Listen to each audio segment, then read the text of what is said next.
I just laughed because everything I had taught about leadership, Jesus did with these 12 incompetent guys he hired. I mean, you would not, he didn't get a decent preacher in the whole group,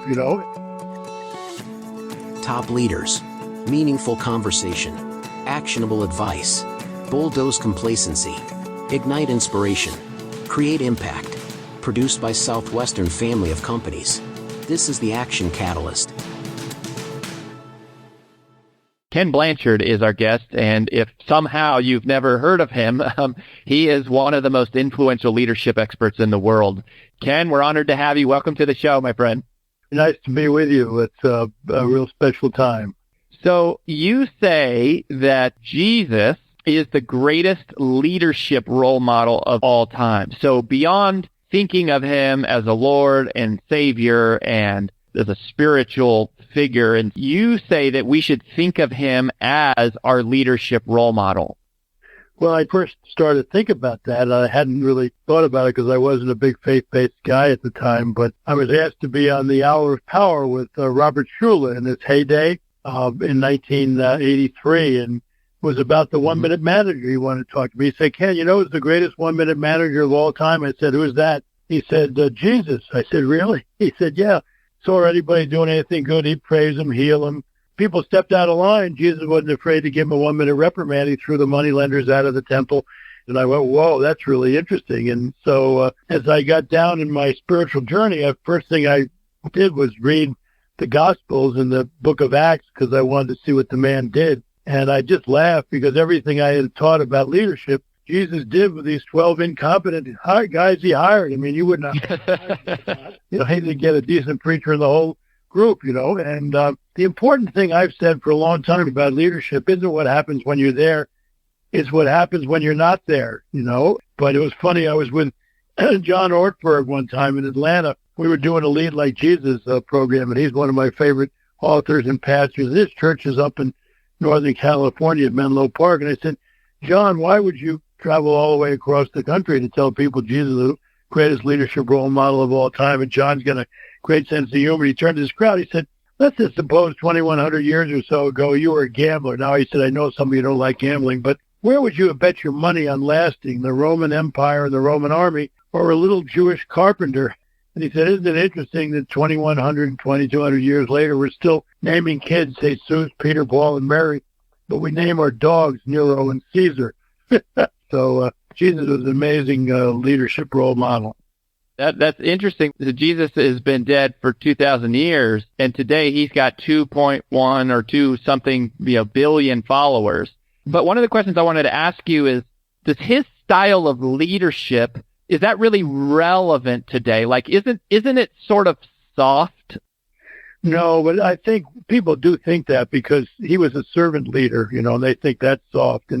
But the reality is that people don't understand servant leadership. There's 2 parts of it, and Jesus understood that. The first part is the leadership part of servant leadership, which is vision, direction, values, and goals. But that's got to come from the hierarchy. It doesn't mean you don't involve people, but people look to you for direction. So Jesus was really clear with his disciples. He said, come with me, I'll make you fishers of men. Then the picture of the future is go and make disciples of all nations, and then the values, he said, what are your key values? Well, love God with all your heart and all your mind, love thy neighbor as thyself, so he was really clear with them and all. And then once the people understand and are really tuned into the vision and direction and values and all, then the second part that kicks in is the servant part of servant leadership. And now that's when you turn the pyramid upside down and you now work for them. And Jesus symbolically did that. He had kind of a slow group. It took him a while to understand exactly why he was here. But when he knew he was going to be leaving, what did he do at the Last Supper? He got up, got a basin and a towel, filled it with water, and he washed their feet, which is symbolically sort of saying, I work for you. What can I do? And a lot of people say, my God, I don't want to do that. I'll lose my position. No, what did Jesus say right after he washed their feet? He said, you call me teacher and Lord, rightly so I'm not giving that up. But essentially, he said, just as I have done for you, do for others, because even I have come to serve, not to be served. And I think that's where the real action is in organizations.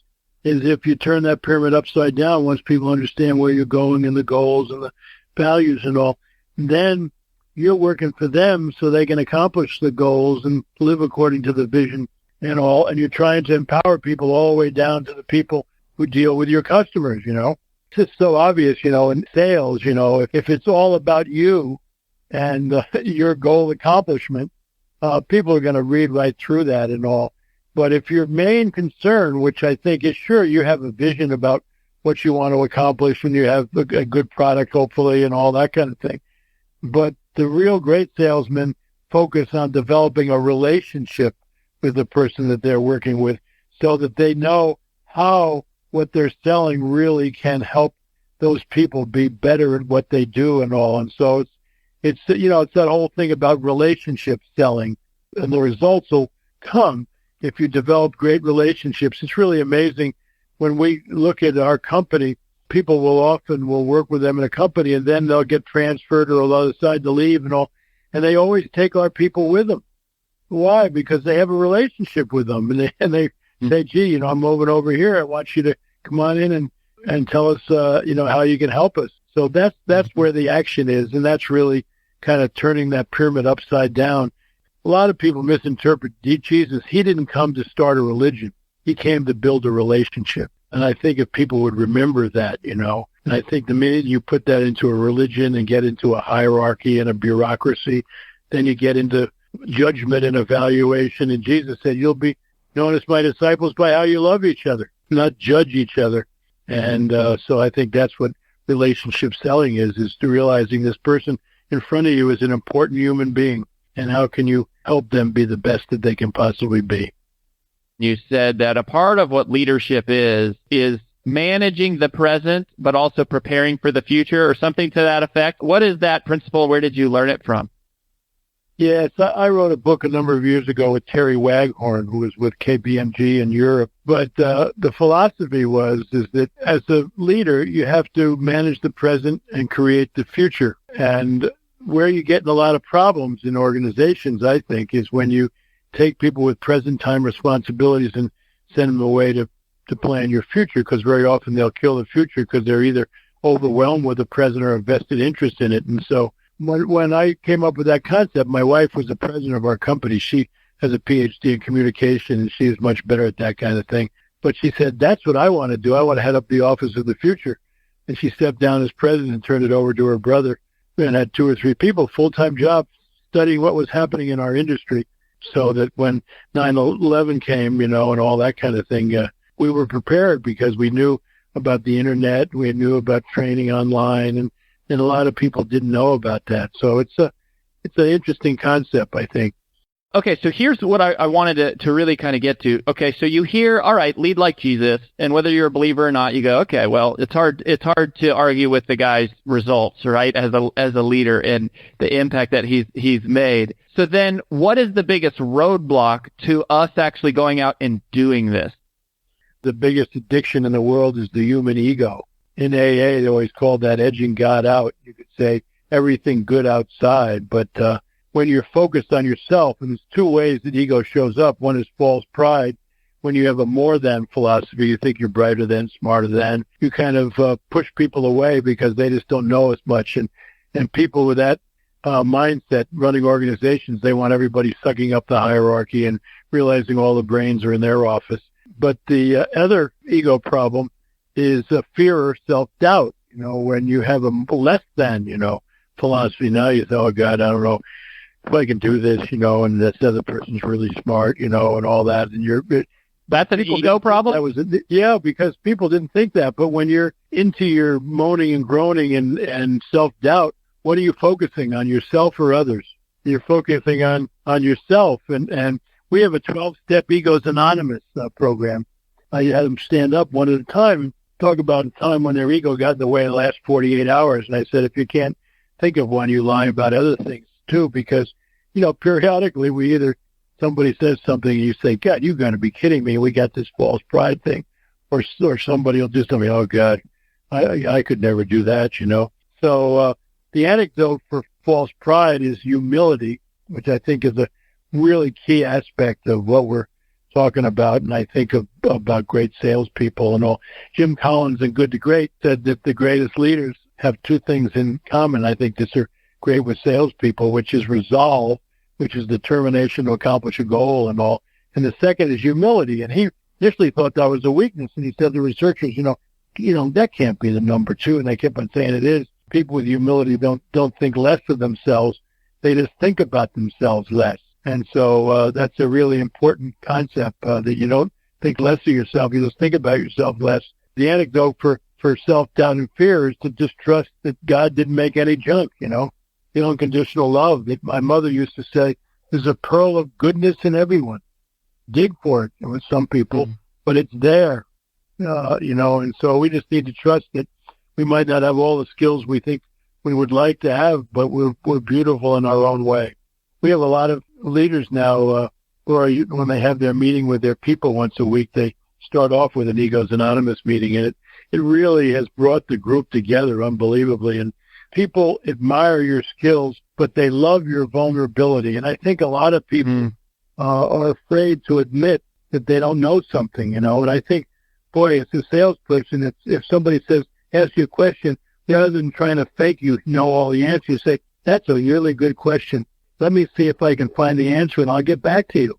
And rather than them thinking less of you, they're going to think more of you. Yeah, Ken, this is so good, and I knew that this time was going to go by fast. Where would you direct people, Ken? What are you focused on? Well, I think that they could go to leadlikejesus.com, and our book is called Lead Like Jesus Revisited. It's a more up-to-date version of that book if they wanted. And then in terms of our own company, KenBlanchard.com is great. Well, the last little thing here, what are some of these warning signs, like if somebody is out there listening and they go, you know what, I'm not so sure that I have been leading like Jesus. What are some of the warning signs that if these things start to show up in your life, you probably need to really dig in and get real about, understanding this?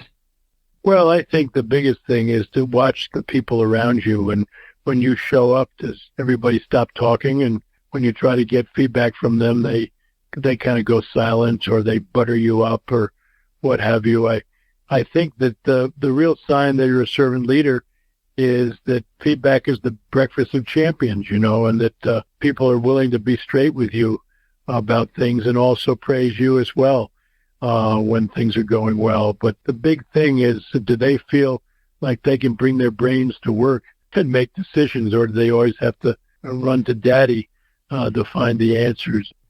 Well, thank you for an amazing lifetime of work. You make a real difference in the world, and you've meant a lot to a lot of people, and, I'm one of them. I appreciate that, and I feel very blessed. I just, Lord has been good to me and opened a lot of doors that have helped, and so I feel really, really blessed. If you enjoy this podcast, please make sure to subscribe. And to stay updated on everything that the Action Catalyst is up to, make sure to follow us on Facebook and Instagram at Action Catalyst Podcast, and on Twitter at Catalyst_Action. And thanks for listening.